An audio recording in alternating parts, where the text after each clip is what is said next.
Welcome to Francis Quilts, the site dedicated to the wonderful art of quilting, with a few other fun things thrown in as well. If you like what you see here, be sure to give it a thumbs up and subscribe so that you can be notified of future videos. Hey guys, welcome back to Francis Quilts. Today I have been playing with a Spinifex ruler called Curly Cube. I bought it probably 2 years ago and just have never really had a chance to play with it. So I spent some time this afternoon playing, and I thought you might like to see what some of my results were. And honestly, if you have other ideas of ways I can use this ruler, I'd love to hear from you about that as well. So let's just go have a look and see what we can do with this ruler. All right, this is the ruler that we're looking at today. This is a Spinifex Curly Q, and this is a 7.5 version. It's an interesting Westalee ruler. I haven't used one like this before. And the idea here is that you can start down here, and you're going to quilt up along here, following this solid line here, the solid edge, come around here, and then when you get to here, you're supposed to finish off that circle. Well, I find that very hard to do. You see, even just with the stiletto, when I come around, it's real easy to fall off of that edge. So I found that when I was doing it, I had to be very, very slow if I wanted to make this circle all the way around, and then come back down, and you follow then this edge again. One thing I don't like about this is it means that the stem has been stitched twice, but the circle, which to me is the most important part, is only stitched one time. There are many different options with using this ruler, but let me show you the one if we're just using just this basic design as a motif. So here I have marked my lines coming out from the center, and then my center point, and my needle is at that center point. I'm going to put the ruler on here, and I'm going to push it all the way down to where the center is at that intersection right at the bottom. Now I'm going to come up here, and this mark on the ruler here, I'm going to line up with this mark that I have drawn there. It would have been better if I'd drawn it all the way out, but I didn't, so we will deal with that. I'm going to come up, I'm going to start my quilting, I'm going to follow along this edge. You follow along the solid edge, not the one that has the opening in it. So I'm just going to come up like this.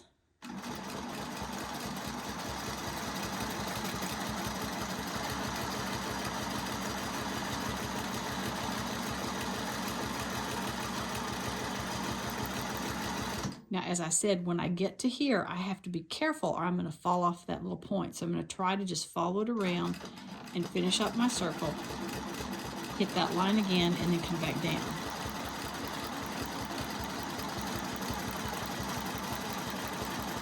Okay, one is done. Now I'm going to come again and move this over to where I have, again, my center is centered down here, my needle is centered down here, and I'm going to bring this line across to match this line that I've drawn. Let's go again.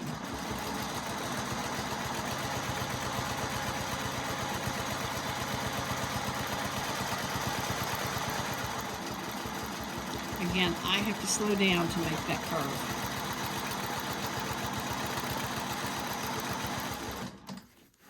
And again, we'll turn it. Note to self, draw those lines further out next time.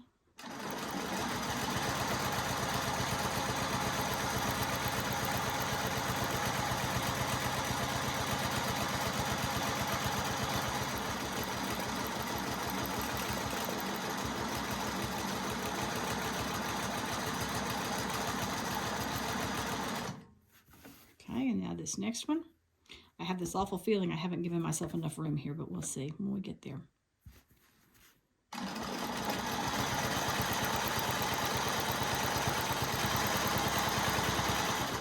Whoops. And see, I fell off there. I find that really easy to do with this ruler.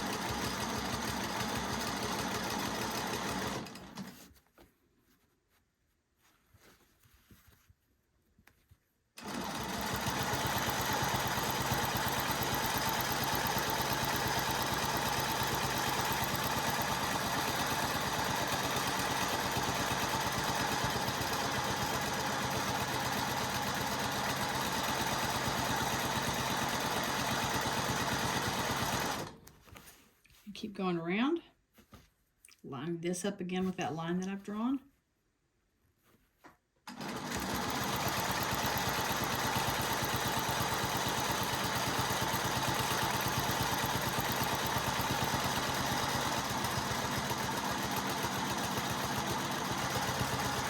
That one was better.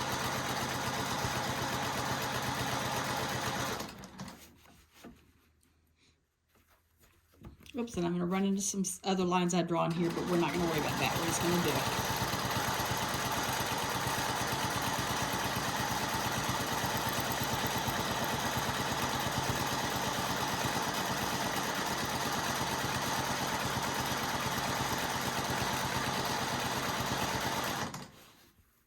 And then one last time, let's get these threads out of the way.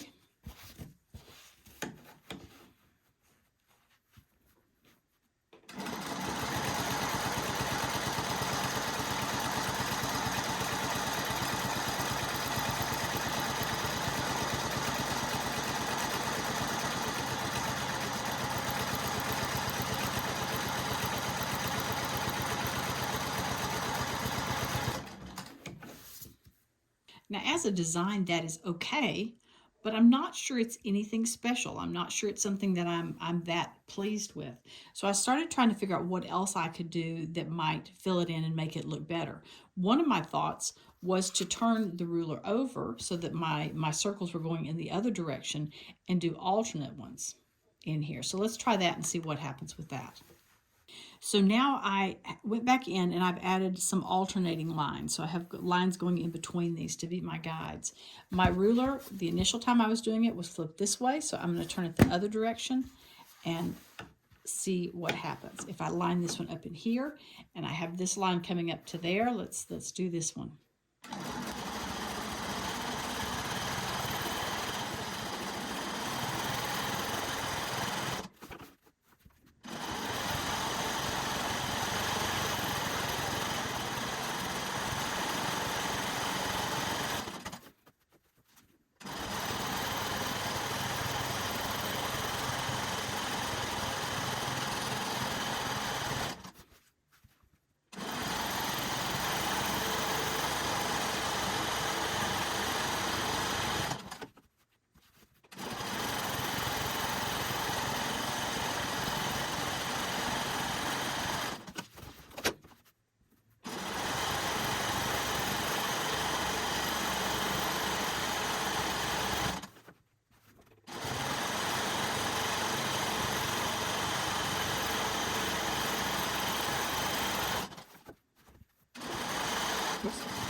Okay, that adds a little more interest to it, but I'm still not that fussed with it, I have to be honest with you. I just think it's a lot of work for the little bit of detail that you get from using this ruler. Let's play a little more and see what else we can do with it. Okay, I have another piece of fabric in here, obviously, with my marking lines drawn on it. And we're going to use the ruler and see if we can do something a little bit different this time. We're going to, again, butt this into here like we started out with last time. And we're going to line this up here. You notice my lines are nice and long, so I don't have to worry about trying to figure out where they go. This time I'm going to quilt along here, but I'm going to stop when I get to that marking right there that marks the halfway point.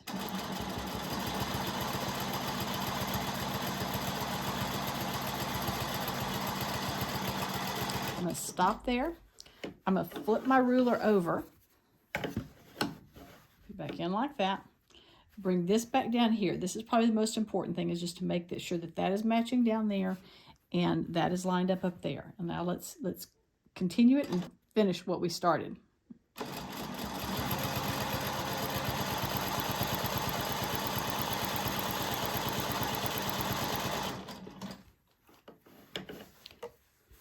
Now that design I kind of like.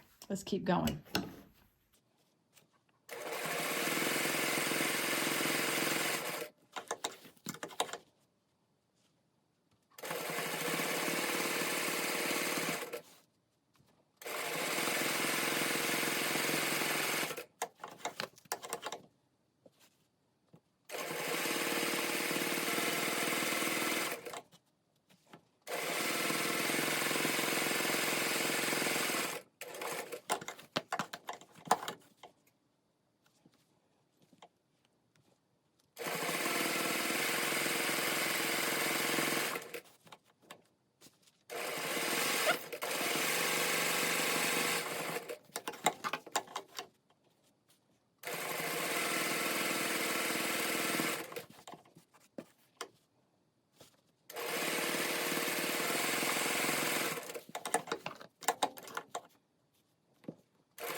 All right, I like that a lot better. There's more motion to it. There's more going on.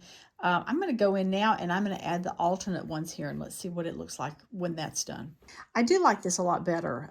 Just seems a little bit fuller and has a little more interest to it. You'll notice I did make one mistake right here because I started following the wrong edge of the ruler. So you do have to concentrate when you're doing this. And I also need, if I'm doing this pattern again, to concentrate on keeping those centers all together. Right now there's kind of a big blob there where there should just be a small blob with the center of the block.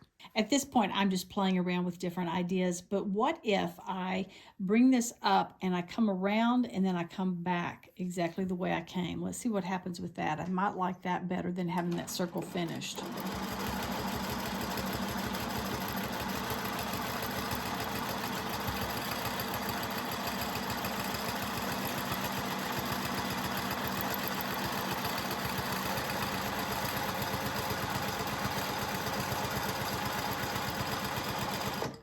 Ooh, that's kind of fun.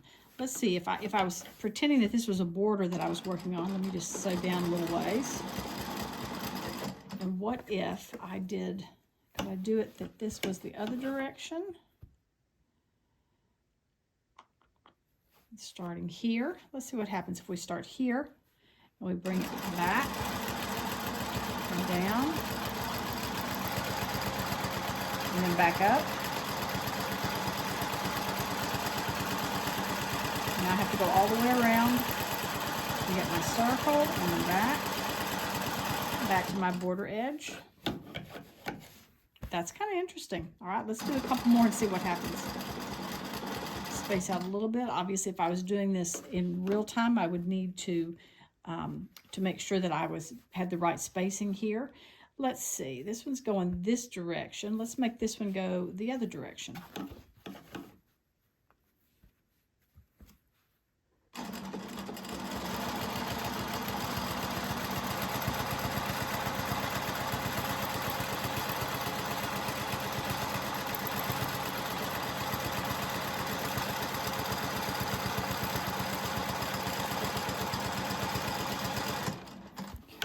Let's go along the edge of our border again. We're going to pretend that it's a border, and we're going to pretend that those lines aren't there that you're seeing.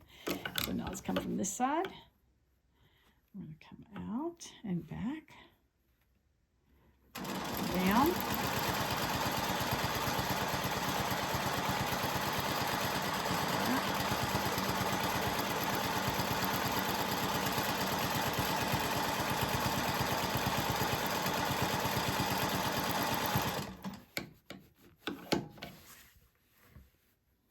That might be kind of a fun border design to do. And the last thing that I thought about trying is coming up and just kind of doing almost a meander with it. So I'm going to have it, I'm going to go all the way up. I'm going to make my balloon shape. And I'm going to go around again until I get to the point that I want to stop. And then I'm going to come over here, and maybe I go this direction this time.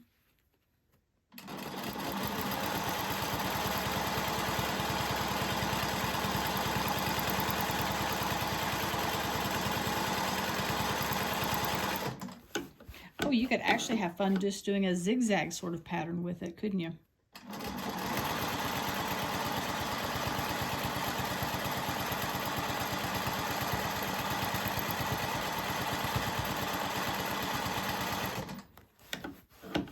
Bring it back down this way, whatever you want to do.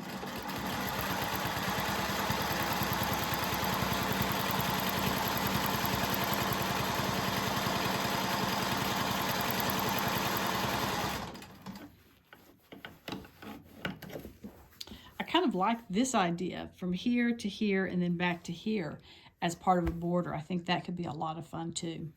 Okay guys, to summarize here, it's a nice ruler. I'm not sure it's my favorite ruler ever.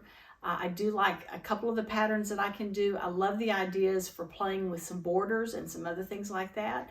But you know, I'm sure there's a lot of other things that could be done with this that I'm just not thinking about, and that they don't have instructions for in the pamphlet that came with it. So guys, if you have other suggestions for how I could use this ruler, please, please, please let me know, because I would love to hear them. I'd love to try some different things. I want to get the most out of every ruler that I have, and so please help me with this one. That's it for this week. Thanks for joining me here on Francis Quilts, and I hope to see you again soon. Remember, if you like what you've seen, be sure to give it a thumbs up and subscribe.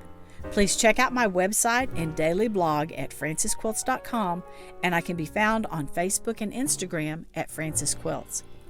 Thanks so much for joining me. Hope to see you again soon.